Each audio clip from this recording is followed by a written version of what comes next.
Има доста проблеми, които могат да се появят, ако някой неопитен специалист изгражда вашите реклами в Google. Най-честите проблеми, с които някои неопитни агенции се сблъскват, са: настройване на кампанията. Някои от тези агенции изпитват затруднения, създавайки и определяйки целите, избирайки правилния тип кампания, насочване и определяне на бюджета, управление на кампанията.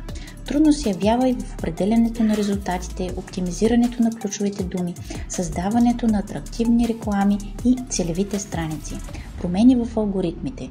Google редовно прави промени и когато неопитен служител или фрилансър е започнал да изгражда вашите реклами, но в същото време Google направи промени в алгоритмите си, то тогава започва да се правят груби грешки, които ви гарантират провал.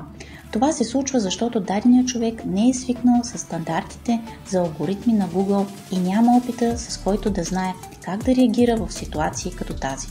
За разлика от тези непрофесионални персони, с нас в дигитална агенция GetSell не е така. При нас можете да си гарантирате сигурност за вашите реклами.